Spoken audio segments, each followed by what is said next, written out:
And from the New International Version, it said, the Lord said to Gideon, with the 300 men that lapped, I will save you and give the Midianites into your hands. Let all the others go home.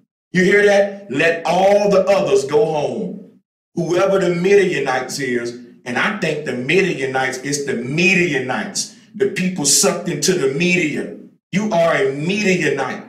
If you're sucked into their programming, and you can't see the script that they're doing on an esoteric level, you being programmed and hypnotized to serve the beast because you're only looking at it from the TV on the surface level. You programmed to believe that this matrix is real when the completion of 7,000 years. And after that would have been year one, day one on the ancient calendar. Because again, at the end of 7,000 years, the ancients reset their calendars to year one, day one. And year one, day one can be seen as 11. The 7 is the completion of the 7,000 years, and the resetting of the clocks is 11. There go your 7-11. So something else I wanted to point out was that exactly 7 months later from Trump's first full day in office on January 21st, 2017, a total solar eclipse occurred. The first since before the nation was formed in 1776 to be seen exclusively in the United States. That's deep. On July 7, 2017, or 7/7/17, Donald Trump met with Vladimir Putin for the first time face to face when Vladimir Putin was exactly 777 months old to the day. And it's all taking place in the Hebrew year 5777. People, look at all the sevens aligning. They're speaking to us on an esoteric level. We've reached the completion of a cycle, folks. And like we always say, the numbers don't lie. The numbers do not lie. That's very powerful. On 7/7/17, Trump met with Putin for the first time, and Putin was 777 months old. Wow. On July 11, 2018, in the 77th week since Donald Trump's inauguration, he was the 777th richest person in the world, according to Forbes. On July, which is the 7th month, on the 11th day, on the 77th week since Trump's inauguration, he was the 777th richest person in the world, according to Forbes. And y'all still think all of this numerology is a coincidence? Forbes made that announcement on July 11. That date equal out to 7/11. Something else we want to point out is that the word Trump in Jewish gematria equals out to 470. And 470 equals out to 11. You already know the importance of the number 11 in numerology. It represents year one, day one. Trump represents the man that's going to bring us into this transitional time. That's why the word Trump is symbolic to the word trumpet. And we see that Donald Trump is a very loudmouth president. If there's any president that would crash America, it will have to be him, just for the simple fact of his ability to trigger people. And we see there's a lot of tension under his campaign.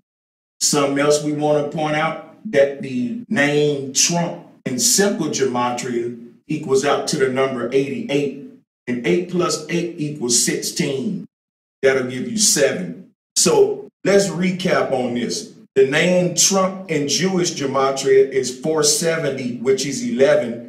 And the name Trump in simple gematria is 88, which is 7. So the name Trump in gematria is 7/11. Something else I want to share with you guys before we get out of here. I know that the Bible is a book that they use to keep track of celestial time. Many people who don't understand numerology, they think the Bible is prophetic, but it's actually a book of planning based upon knowing how the celestial clock operate. That's why many people think that the Mayans and all of these ancient people were prophets. But when you look at their calendars went into the future. and encoded in things like the Mayan calendar. You can see at the completion of 7,000 years, they have written in their calendar basically a different level of consciousness that the collective of humanity would be on. So they didn't just give you a blank calendar with Gregorian holidays. Where they go, the ancestors' calendars also had written into their calendar different consciousness shifts and what time they would take place. They deleted that from the calendar, so we don't understand the esoteric science of celestial time. But you see that this knowledge has been coming back to the people. I want to share some with you. When I was looking at this 777 thing, I said to myself, let's go to the Bible and let's go to the 7th book of the Bible and let's go to the 7th chapter of that book and see what the 7th verse say. Because I was saying to myself, you know, if the number 777 is so important, which we know it is, then there should be something significant about the Bible in relation to this number. So I said to myself, let me open up the Bible. Let's go to the 7th book, 7th chapter, 7th verse, and see how that relates to this time of 777 that we're in. And people, my hairs stood up on my skin. And before I even read this scripture, the 7th book of the Bible is called Judges. It's called Judges. Why? Because the book of Revelation is the return of the great judge. We're in a time where the judge is returning to restore order in the court, and the beast ain't gonna go without a fight. He's telling you what time it is in the Bible. That is so deep that the 7th book is called Judges, and in the 7th chapter, 7th verse of the 7th book, let me read to you what the Bible say.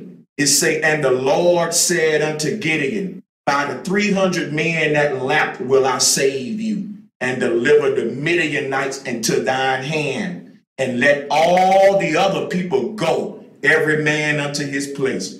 So what I'm interpreting this scripture as is some of us gonna be captured by this beast, and some of us gonna be waking up with that great ascension, regaining our power and becoming liberated. While the rest of us who want to maintain this system, they're going to burn and fall playing that trump card with their hopes and faith in this beast while he's falling. You're going to fall with him with this system. And those of us who ready for change and ready for Mother Nature to restore order, we're going to be liberated. Welcome to Hotel Transylvania. It's a place I built for all those monsters hiding from the persecution of humankind. A place of relaxation and tranquility. Hello? A human? What is this place? It's just a normal hotel, nothing going on here. I'm terribly sorry. It's my mistake. What is wrong with you people?